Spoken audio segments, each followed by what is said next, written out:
CJ റോയിയുടെ മരണവുമായി ബന്ധപ്പെട്ട് ഒരുപാട് നിഗൂഢതകളും വമ്പൻ ടെസ്റ്റുകളും ഒക്കെ നിലനിൽക്കുന്നുണ്ടെന്ന് പറയുന്നത്. ക്രിസ്റ്റൽ ഗ്രൂപ്പ് ചതിച്ചോ എന്ന് ചോദിച്ചുകൊണ്ട് നമ്മളടക്കം ക്രിസ്റ്റൽ ഗ്രൂപ്പിനെ റോയി ചതിച്ചോ എന്ന് ചോദിച്ചുകൊണ്ട് നമ്മളടക്കം രംഗത്തെത്തി. ഇന്നലെ ഒരാൾ ഫേസ്ബുക്കിൽ ഒരു പോസ്റ്റ് ഇട്ടു. അതായത് അയാൾ ഒരു IT കമ്പനി തുടങ്ങാൻ സമയത്ത് റോയി അയാളെ വിളിക്കുന്നതും റോയിയുടെ പേര് അയാൾ കൃത്യമായി പറഞ്ഞിട്ടില്ല, പക്ഷെ വിരൽ ചൂണ്ടുന്നത് റോയിലേക്ക് തന്നെയാണ്. അയാളെ ഭീഷണിപ്പെടുത്തിയതും ബോഡി ഗാർഡുകൾ ആളെ ഭീഷണിപ്പെടുത്തിയതും ഒക്കെ ആയിട്ട്, അതായത് നമ്മൾ കാണാത്ത ഒരു മുഖം റോയിക്കുണ്ട് എന്നുള്ളതാണ്.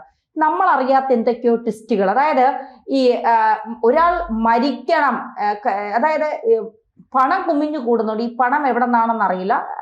എല്ലാവരെ പോലെയും എനിക്ക് കടങ്ങളില്ല എന്ന് പറയുന്നുണ്ടെങ്കിലും കടബാധ്യതകളും മറ്റു ബാധ്യതകളും ഒക്കെ റോയിക്കുമുണ്ട് എന്നുള്ളതാണ് റോയിയുടെ ഡയറിയിൽ നിന്ന് മനസ്സിലാക്കാൻ കഴിയുന്നത്. സത്യത്തിൽ ഈ ക്രിസ്റ്റൽ ഗ്രൂപ്പുമായി ബന്ധപ്പെട്ട് റോയിയും അല്ലെങ്കിൽ ഈ കോൺഫിഡന്റ് ഗ്രൂപ്പും ക്രിസ്റ്റൽ ഗ്രൂപ്പിനെ ചതിച്ചു. ശരിക്കും ക്രിസ്റ്റൽ ഗ്രൂപ്പിനെ ചതിച്ചുകൊണ്ടാണ് റോയി രംഗത്തേക്ക് വന്നതെന്നാണ് നമുക്ക് കേട്ടറിഞ്ഞ കുറേ വിവരങ്ങൾ നമുക്ക് മനസ്സിലാകുന്ന ഒരു കാര്യം. കണ്ടറിഞ്ഞതുമായ കുറേ വിവരങ്ങളൊക്കെ ഉണ്ടല്ലോ. ഇവിടെ അങ്ങനെ അല്ല എങ്കിൽ ഒരു പക്ഷേ റോയിയുടെ സ്ഥാപനം തന്നെ ഇനി ഔദ്യോഗികമായിട്ട് അതിനെ നിഷേധിച്ചു വരണം. അതായത് ഇനിയുള്ളത് റോയിയുടെ ഭാര്യ, മകൻ, അങ്ങനെയൊക്കെ ഉള്ളവരാണ്. പക്ഷേ ഇതിനകത്തൊരു ചരിത്രം ഉണ്ടല്ലോ. റോയി ആരുമായി ജോലി ചെയ്തു, റോയി എവിടെ നിന്നാണ് തൻ്റെ ഉദ്യമം തുടങ്ങിയത്, പിന്നീട് എപ്പോഴാണ് സ്വന്തം സംരംഭം തുടങ്ങിയത്, സ്വന്തം സംരംഭം തുടങ്ങിയപ്പോൾ താൻ ഇതുവരെ ജോലി ചെയ്തിരുന്ന സ്ഥാപനത്തിന് എന്ത് സംഭവിച്ചു, അവരെങ്ങനെ നിയമക്കുരുക്കിൽപ്പെട്ടു, അതിൻ്റെ ഉടമസ്ഥർ എങ്ങനെ ജയിലായി, ഇക്കാര്യങ്ങളെല്ലാം അറിയണമല്ലോ. ഇതേക്കുറിച്ചൊക്കെ ഒന്നുകിൽ ഇനി ഈ പറയുന്ന റോയിയുടെ കുടുംബാംഗങ്ങൾ വിശദീകരിക്കണം. ഇനി അതല്ലെങ്കിൽ ഈ പറയുന്ന ക്രിസ്റ്റൽ ഗ്രൂപ്പ് ഉണ്ടല്ലോ, ക്രിസ്റ്റൽ ഗ്രൂപ്പുമായി ബന്ധപ്പെട്ട ആൾക്കാർ ഇപ്പോഴും ഉണ്ടല്ലോ, അവർ നിലപാട് വ്യക്തമാക്കണം. റോയി ചതിച്ചിട്ടില്ല, റോയി അങ്ങനെ ചെയ്തിട്ടില്ല, ഇതൊക്കെ തന്നെ മാധ്യമ സൃഷ്ടിയാണ്, എന്തുകൊണ്ടാണ് അവർ രംഗത്ത് വരാത്തത്? അതല്ലെങ്കിൽ ഈ ഗ്രൂപ്പ് അവരെ രംഗത്ത് കൊണ്ടുവരണം. ഇവിടെ മനസ്സിലാക്കേണ്ട ഒരു കാര്യമാണ്, റോയി എന്ന് പറയുന്ന വ്യക്തിക്ക് അമിതമായ സിനിമാ കമ്പമുണ്ട്, കാറുകളോട് വലിയൊരു ഭ്രമമുണ്ട്. അതുകൊണ്ട് തന്നെ ആ കാര്യത്തിലൊക്കെ ധാരാളം പണവും ചെലവഴിച്ചിട്ടുണ്ട്. ഇവിടെ ഇപ്പോൾ ഉയർന്നു വരുന്ന ഒരു കാര്യം എന്ന് പറയുന്നത്, ധാരാളം സിനിമകൾ നിർമ്മിച്ച ആളാണല്ലോ റോയി. പല സിനിമകളും നിർമ്മിച്ച് പകുതി എത്തുമ്പോൾ പ്രതിസന്ധിയിലായാൽ ആ സിനിമകൾ ഏറ്റെടുക്കാൻ പോലും റോയി തയ്യാറാകുന്നുണ്ട്. മോഹൻലാൽ തന്നെ 3 സിനിമകൾ നിർമ്മിച്ചിട്ടുണ്ട്. ഏതാണ്ട് 10ഓളം സിനിമകൾ നിർമ്മിച്ചതിൽ ഒറ്റ സിനിമ പോലും സാമ്പത്തികപരമായിട്ട് വിജയിച്ചില്ല. എന്നിട്ടും റോയി കടക്കണിയിലായില്ല.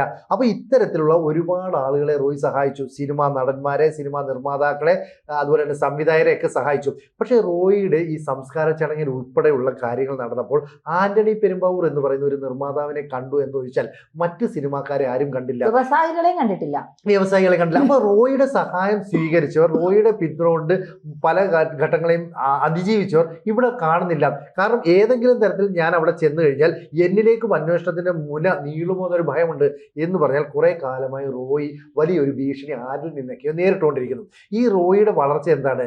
റിയൽ എസ്റ്റേറ്റിൽ മുടിചൂടാ മനൻ എന്നാണ് പറയുന്നത്. ഇപ്പോൾ കേൾക്കുന്ന കഥ എന്താണ്? റിയൽ എസ്റ്റേറ്റിൽ റോയി വലിയ ബിസിനസ് സംരംഭങ്ങളൊന്നും കെട്ടിപ്പടുത്തില്ല. പകരം കൺസ്ട്രക്ഷൻ മേഖലയാണ്. റിയൽ എസ്റ്റേറ്റും കൺസ്ട്രക്ഷൻ ഒന്നാണോ എന്ന് ചോദിച്ചാൽ അങ്ങനെ പറയാൻ വേണമെങ്കിൽ അങ്ങനെ അല്ല എന്നും പറയാം. കാരണം റിയൽ എസ്റ്റേറ്റ് എന്ന് പറയുന്നത് ഭൂമി ഇടപാടാണല്ലോ. ഈ ഭൂമി ഇടപാടിൽ കണ്ണുവെച്ചുകൊണ്ട് റോയി ഒന്നും നടത്തിയിട്ടില്ല എന്ന് പറയുന്നുണ്ട്. പക്ഷേ നമ്മൾ നേരത്തെ കേട്ടിട്ടുണ്ട് 6000 രൂപയ്ക്ക് ഏക്കറിന് മേടിച്ച ഭൂമി എത്രയോ. ക്രിസ്റ്റൽ ഗ്രൂപ്പ് എന്നാണ് പല സോഷ്യൽ മീഡിയ അക്കൗണ്ടുകളിലും പലരും, അതായത് ഇതുമായി ബന്ധപ്പെട്ട് കൃത്യമായ വിവരമുള്ള പലരും പറയുന്നത് അത് ക്രിസ്റ്റൽ ഗ്രൂപ്പ് വാങ്ങിയ ഭൂമിയാണ്.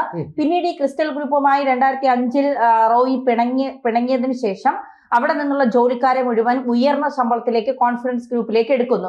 ആദ്യം പറഞ്ഞു നിങ്ങൾക്ക് വേണ്ടതൊക്കെ നിങ്ങൾ എടുത്തോളൂ, അതിനുശേഷം റോയി തന്നെ ഒരു ഇന്റർവ്യൂവിൽ പറഞ്ഞതാണിത്, നിങ്ങൾക്ക് എന്തൊക്കെയാണ് വേണ്ടത് അതൊക്കെ എടുത്തോളൂ, അതിനുശേഷം ഉള്ളത് എന്താണ് വേണ്ടാത്തത് എന്താണ് അത് ഞാൻ എടുത്തോളാം എന്ന് പറഞ്ഞപ്പോഴാണ് അവർ കുറെ തരിച്ചു ഭൂമിയൊക്കെ പറഞ്ഞു വേണ്ടാന്ന്, അതൊക്കെയാണ് ഞാൻ എടുത്തത്. പക്ഷേ ഈ ക്രിസ്റ്റൽ ഗ്രൂപ്പിന്റെ MD-യെയും ഭാര്യയും അറിയാവുന്ന ചിലർ പറയുന്നത് ഈ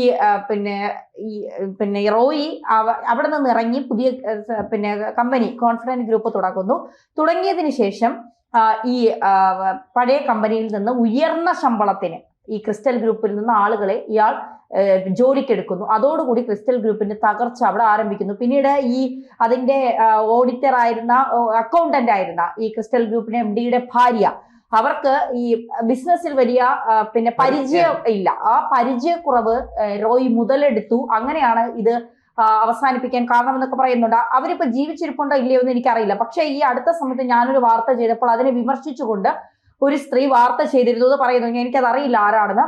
അപ്പൊ അതിൽ അവർ പറയുന്നത് ഈ പറയുന്ന ക്രിസ്റ്റൽ ഗ്രൂപ്പിന്റെ MD-യുടെ ഭാര്യ അവർ പത്മനാഭസ്വാമി ക്ഷേത്രത്തിലെ അടുത്ത സമയത്ത് വന്നിട്ടുണ്ട്, തൊഴുതിട്ടുണ്ട് എന്നൊക്കെ പറയുന്നുണ്ട്. അപ്പൊ അവര് എവിടെയോ ജീവിച്ചിരിപ്പുണ്ട്. പക്ഷെ അവരും ഇത്രയുമായിട്ടും ഇതിലൊരു ക്ലാരിറ്റി വരുത്താൻ രംഗത്ത് വന്നിട്ടില്ല എന്നുള്ളതാണ് യാഥാർത്ഥ്യം. അനാവശ്യമായിട്ട് ഈ കാര്യത്തിൽ ഇടപെടേണ്ടെന്ന് അവർ തീരുമാനിച്ചുകൊണ്ടുകൂടെ ആകാം, അങ്ങനെ സംഭവിച്ചുകൂടെ? മാത്രമല്ല ഈ ക്രിസ്റ്റൽ ഗ്രൂപ്പിന്റെ അതായത് ഈ പറയുന്ന നമ്പൂതിരിയുടെ ഭാര്യയും മകളും ജീവിച്ചിരിപ്പുണ്ടെന്ന് തന്നെയാണ് അറിയുന്നത്. അവർ അടുത്ത കാലത്തായിട്ട് ഒരു പൊതുപരിപാടിയിലൊക്കെ പങ്കെടുക്കുകയും ചെയ്തിരുന്നു. ഇനി നമ്മൾ അതിനെക്കുറിച്ച് കൂടുതൽ പറയേണ്ട, കാരണം അത് അതിന്റെ തെളിവുകളൊക്കെ വരട്ടെ. ഇവിടെ സംശയിക്കേണ്ട ചില കാര്യങ്ങൾ എന്താണെന്നറിയോ? ഈ റോയി കൂടുതൽ ഇൻവെസ്റ്റ്മെന്റ് നടത്തിയത് അല്ലെങ്കിൽ വലിയ പാർട്ടി നടത്തിയത് എവിടെയാണ്? ദുബായിലാണ്. എന്തിനാണ് ഈ ബിസിനസ്സുകാരെല്ലാം ദുബായിലേക്ക് പോകുന്നത്? ദുബായിൽ അങ്ങോട്ട് ചെന്ന ഉടനെ ബിസിനസ് നടത്താൻ പറ്റുമോ? പറ്റില്ല. അവിടെയും കഠിനാധ്വാനം നടത്തണം, അവിടെയുള്ള ആളുകളെ ഇംപ്രസ് ചെയ്യണം, അവിടെയുള്ള ബിസിനസിന്റെ സാധ്യതകൾ പഠിച്ച് ആ മേഖലയിലേക്ക് ബിസിനസ് നടത്തണ്ടേ? അവര് മാത്രമല്ല ശ്രീജി, വ്യവസായികള്, സിനിമാക്കാര്, പിന്നെ പ്രൊഡ്യൂസേഴ്സ്മാര്, നടിമാര്, രാഷ്ട്രീയ നേതാക്കള്, ഇവരെല്ലാം വെറുതെ ഇരിക്കുമ്പോ ഫ്ലൈറ്റ് കയറി പോകുന്നത് മുഴുവൻ ദുബായിലാണ്. എന്തിന് നമ്മുടെ നാട്ടിലെ റിയാലിറ്റി ഷോയിൽ പങ്കെടുത്ത് വിജയിച്ചവർ എങ്ങോട്ടാ പോകുന്നത്? പാട്ടുകാർ എങ്ങോട്ടാ പോകുന്നത്?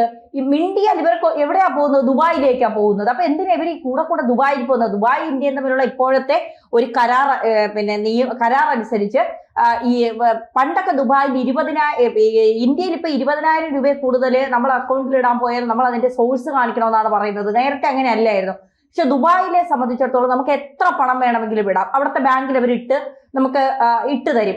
എത്ര കോടി രൂപ വേണമെങ്കിലും നമുക്ക് കൊണ്ടിടാമെന്നാണ് പറയുന്നത്. പക്ഷെ ഇപ്പൊ ദുബായും ആ നിയമം മാറ്റിയിരിക്കുന്നു എന്നാണ് പറയുന്നത്. അതായത് ഇടുന്ന പണത്തിന്റെ സോഴ്സ് ഇനി അത് കാണിച്ചിട്ടില്ല എങ്കിൽ ഇപ്പൊ ആരെങ്കിലും ഒക്കെ പിന്നെ ബന്ധത്തിന്റെ പുറത്തൊക്കെ മാനേജർമാരൊക്കെ പണം ഇട്ട് കൊടുക്കുമല്ലോ. അങ്ങനെ ആവുമ്പോൾ ഇത് അന്വേഷിക്കുന്ന ഏജൻസികൾക്ക് എന്തെങ്കിലും സംശയം തോന്നിയാൽ അവർ ഇതിന്റെ പുറകെ പോയി അന്വേഷിച്ച് കണ്ടുപിടിക്കുമെന്നാണ് പറയുന്നത്. ദുബായിലും ഇപ്പൊ അങ്ങനത്തെ ചില നിയമങ്ങൾ വന്നിട്ടുണ്ട് എന്നാണ് പറയുന്നത്. അതായത് ഈ പറയുന്ന കള്ളപ്പണത്തിന്റെ എല്ലാം മുഴുവൻ ഇൻവെസ്റ്റ്മെന്റ് നടക്കുന്നത് ദുബായിലാണ് എന്ന രീതിയിലാണ് വരുന്നത് അല്ലെ? ശരിയായിരിക്കാം. അവിടെ ധാരാളം റിയൽ എസ്റ്റേറ്റ് പരിപാടികളുണ്ടാകും, കൺസ്ട്രക്ഷൻ മേഖല ഉണ്ടാകും, സിനിമ ഷൂട്ടിങ്ങുമായി ബന്ധപ്പെട്ട കാര്യങ്ങളുണ്ടാകും, ഹോട്ടൽ വ്യവസായങ്ങൾ. അപ്പോൾ വൻതോതിൽ പണം കുമിഞ്ഞു കൂടുന്ന ഒരു മേഖലയാണ് ദുബായ്.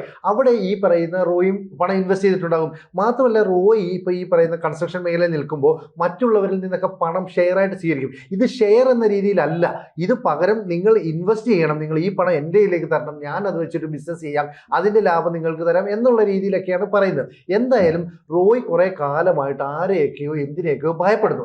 പക്ഷെ പണം ധാരാളം കുമിഞ്ഞു കൂടുന്നു. ഇതിനനുസരിച്ച് ഞാൻ പറഞ്ഞില്ലേ 10 സിനിമകൾ നിർമ്മിക്കണമെങ്കിൽ എത്ര പണം ചെലവാക്കി. ആ പണത്തിനകത്ത് റിട്ടേൺസ് ഇല്ല. എന്നിട്ടും അവർ ആ പണം ഉപയോഗിക്കാൻ അല്ല വീണ്ടും സിനിമ നിർമ്മിക്കാൻ റോയ് എന്തുകൊണ്ട് തയ്യാറാകുന്നു? ഇവിടെയാണ് റോയിലേക്ക് എത്തുന്ന പണം വ്യക്തികളിൽ നിന്നാണോ ഏതെങ്കിലും സംഘടനകളിൽ നിന്നാണോ ചില രാജ്യവിരുദ്ധ പ്രവർത്തനങ്ങൾ നടത്തുന്ന ഗ്രൂപ്പുകളിൽ നിന്നാണോ എന്നൊക്കെ സംശയം വരുന്നത്. റോയിയെ സംബന്ധിച്ച് പണം വരുന്നു, ആ പണം ഉപയോഗിച്ച് ബിസിനസ് ചെയ്യുന്നു, അതിന്റെ ലാഭം ആരാണോ മുടക്കിയത് അവരിലേക്ക് എത്തിച്ചു കൊടുക്കുന്നു. അങ്ങനെ സംഭവിക്കുമ്പോൾ UAE ആണ് ആദ്യം ഇതിനെക്കുറിച്ച് ചില സംശയങ്ങൾ ഉയർന്നത്. UAE കൊണ്ട് ധാരാളം പണം റോയ് ഇൻവെസ്റ്റ് ചെയ്യുന്നു. അപ്പൊ UAE അത് നോക്കുമ്പോൾ അയാൾക്ക് കിട്ടുന്ന ഈ പണത്തിന്റെ സ്രോതസ് മനസ്സിലാകുന്നില്ല, എവിടെ നിന്നാണ് ഈ പണം വരുന്നതെന്ന് മനസ്സിലാകുന്നില്ല. അങ്ങനെയാണ് UAE ഇന്ത്യയിലെ അന്വേഷണ ഉദ്യോഗസ്ഥരെ ബന്ധപ്പെടുന്നത്, അല്ലെങ്കിൽ ഇന്ത്യയും UAE തമ്മിലൊരു കരാറിന്റെ അടിസ്ഥാനത്തിൽ ഈ കാര്യങ്ങൾ നമ്മളുമായിട്ട് ചർച്ച ചെയ്യുന്നത്. അപ്പൊ ഗൾഫ് രാജ്യങ്ങളെല്ലാം തന്നെ വൻതോതിലുള്ള കള്ളപ്പണങ്ങളെ സ്വീകരിക്കുന്നു എന്നൊരു അർത്ഥമില്ല. UAE ഒരു നീക്കം നടത്തിയതോടുകൂടിയാണ് റോയ് പെട്ടുപോകുന്നത്. എന്തിനാണ് ഇവിടെ കൊണ്ട് പണം നിക്ഷേപിക്കുന്നത്? ഈ പണത്തിന്റെ സോഴ്സ് കാണിക്കാൻ പറഞ്ഞതോടുകൂടി റോയ് പെട്ടുപോവുകയാണ്. അപ്പോൾ സാധാരണഗതിയിൽ മറ്റ് രാജ്യങ്ങളിൽ പെട്ടുപോകുന്ന ഒരു ഇന്ത്യക്കാരനാണെങ്കിൽ അയാൾ ഓടി ഇന്ത്യയിലേക്ക് വന്ന് അവിടെ അഭയം പ്രാപിക്കാനായിട്ട് ശ്രമിക്കും. ഇവിടെ UAE അഭയം പ്രാപിക്കാൻ ശ്രമിക്കുന്നില്ല, അല്ലെങ്കിൽ ഗൾഫ് രാജ്യങ്ങളിൽ പറ്റുന്നില്ല. കാരണം അവിടുത്തെ നിയമങ്ങൾ നമ്മുടെക്കാളിനേക്കാൾ കുറച്ച് കൂടുതൽ കർശനമാണ്. അപ്പോൾ ഇന്ത്യയിലേക്ക് വന്നപ്പോൾ ഇന്ത്യയിലേക്ക് ഇതിന്റെ വിവരങ്ങളെല്ലാം തന്നെ UAE അല്ലെങ്കിൽ ഗൾഫ് രാജ്യങ്ങൾ അയച്ചു കൊടുക്കുന്നു. അപ്പോൾ റോയിയെ വിളിച്ചിട്ട് ഇൻകം ടാക്സ് ചോദിക്കുകയാണ്, നിങ്ങളുടെ ഈ പണത്തിന്റെ സ്രോതസ് എന്താണ്, എവിടെ നിന്നാണ് നിങ്ങൾക്ക് ഇത്രയും പണം കിട്ടുന്നത്, നിങ്ങൾക്ക് വരവിൽ കവിഞ്ഞ സ്വത്ത് സമ്പാദനം ഉണ്ടെന്ന് ഞങ്ങൾക്ക് മനസ്സിലായിട്ടുണ്ട്, നിങ്ങൾക്ക് ബിസിനസ് ചെയ്യാൻ ഇത്രയും പണം വരാൻ എവിടെ നിന്നാണ് മാർഗം എന്നൊക്കെ ചോദിക്കുമ്പോൾ പലതും ഒളിച്ചു വെക്കേണ്ട ഒരു അവസ്ഥയിലേക്ക് റോയി എത്തുന്നു. അപ്പോൾ റോയിയെ റോയി ഒരു കാലം സഹായിച്ച ബിസിനസ്സുകാരോ സിനിമാക്കാരോ അല്ലെങ്കിൽ കാർ മേഖലയുമായി ബന്ധപ്പെട്ട വാഹന മേഖലയുമായി ബന്ധപ്പെട്ട ആൾക്കാരോ ഒന്നും തന്നെ ഇപ്പോൾ ഇവിടെ കൂടെ കാണുന്നില്ല. അതുകൊണ്ട് ഇനി ഇതിന്റെയൊക്കെ മറുപടി പറയേണ്ടത് റോയിയുടെ ഭാര്യ, മകൻ അല്ലെങ്കിൽ ഇവരുടെ സ്ഥാപനമാണ്. ഇപ്പൊ നേരത്തെ പറഞ്ഞാൽ റോയ് ഒരു സ്ഥാപനം തുടങ്ങുമ്പോൾ മുമ്പ് ജോലി ചെയ്ത സ്ഥാപനത്തിലെ കഠിനാധ്വാനികളായ ഉദ്യോഗസ്ഥരുണ്ടാകും, അവരുടെ കഴിവുള്ള ജീവനക്കാരുണ്ടാകും, അവരെയൊക്കെ സ്വാഭാവികമായിട്ടും വലിക്കും. അതിന് കൂടുതൽ സാലറി തരാവുന്ന കൂടുതൽ ഓഫറൊക്കെ കൊടുത്താൽ ഇപ്പൊ നമുക്കറിയാം ചാനലുകളിലൊക്കെ നടക്കുന്നുണ്ടല്ലോ, എന്നിട്ട് സമാനമായ രീതിയിൽ കാര്യങ്ങൾ നടക്കും. അങ്ങനെ സമാനമായ രീതിയിൽ കാര്യങ്ങൾ നടന്ന് അവരുമായിട്ടൊക്കെ ചേർന്ന് വലിയ തോതിൽ ഈ ബിസിനസിനെ മുന്നോട്ട് നയിച്ചിട്ടുണ്ട്. റോയിക്കും സാമ്പത്തിക ബാധ്യതകളുണ്ടാകും. പക്ഷെ ഈ ഡയറി കുറിപ്പ്, അതായത് തന്റെ ആത്മഹത്യാക്കുറിപ്പിന് സമാനമായ ഒരു കുറിപ്പിൽ റോയ് എന്താ എഴുതി വെച്ചിരിക്കുന്നത്? തനിക്കൊപ്പം നിന്ന തന്റെ സ്ഥാപനം വളർത്താൻ ആജീവനാന്ത കാലം പരിശ്രമിച്ച ജീവനക്കാരെയും ഉദ്യോഗസ്ഥരെയും ഒരു കാരണവശാലും ഈ കമ്പനി കൈവിടാൻ പാടില്ല, അവരെ ചേർത്ത് പിടിക്കണം, അവരെ പിരിച്ചുവിടാൻ പാടില്ല, ഇതെല്ലാം പറയുന്നുണ്ട്. അപ്പൊ റോയിക്ക് വിശ്വസ്തരായ കുറെ അധികം ഉദ്യോഗസ്ഥരും ജീവനക്കാരും ഈ സ്ഥാപനത്തിലുണ്ട്. അവർക്ക് ഈ ക്രിസ്റ്റൽ ഗ്രൂപ്പുമായിട്ടുള്ള ബന്ധം അറിയാം. ഒരു 2 പതിറ്റാണ്ട് കൊണ്ട് റോയിയുടെ ഉയർച്ച എങ്ങനെയൊക്കെയാണെന്ന് അടുത്തറിഞ്ഞ ഒരുപാട് ആൾക്കാരുണ്ട്. അവരിലേക്ക് അന്വേഷണം കൃത്യമായി നീങ്ങിയാൽ ഒരു പക്ഷേ പലതും പുറത്തു വരാനുണ്ട്. ഇവിടെ ഇൻകം ടാക്സ് ഉദ്യോഗസ്ഥർ ഇപ്പോഴും നിലപാട് വ്യക്തമാക്കിയിട്ടില്ല.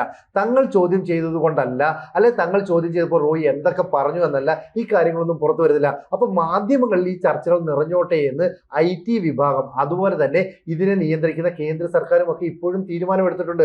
അവർക്ക് എല്ലാ കാര്യങ്ങളും മാധ്യമങ്ങളോട് പറയണമെന്നില്ല. പക്ഷേ ഇത് ഏതെങ്കിലും ഒരു തീരത്ത് ചെന്ന് അടുക്കുന്ന ഘട്ടം വരുമ്പോൾ ഇതിന്റെ യഥാർത്ഥ വിവരങ്ങൾ ഒരുപക്ഷെ സർക്കാർ തന്നെ പുറത്തുവിട്ടേക്കാം. അതുവരെ കാര്യങ്ങളിലുള്ള അവ്യക്തത നീക്കണമെങ്കിൽ ഒന്നുകിൽ ക്രിസ്റ്റൽ ഗ്രൂപ്പിന്റെ ഈ നമ്പൂതിരിയുടെ ഭാര്യയും മകളും ഒക്കെ നിലപാടെടുക്കണം. അതല്ലെങ്കിൽ ഇതേ റോയിയുടെ ഭാര്യയും മകനും മകളും ഒക്കെ ഉണ്ടല്ലോ, അവരാണ് ഇനി ബിസിനസ് മുന്നോട്ട് നയിക്കട്ടെ. അവർ ഇത്തരം കാര്യം പറയണം.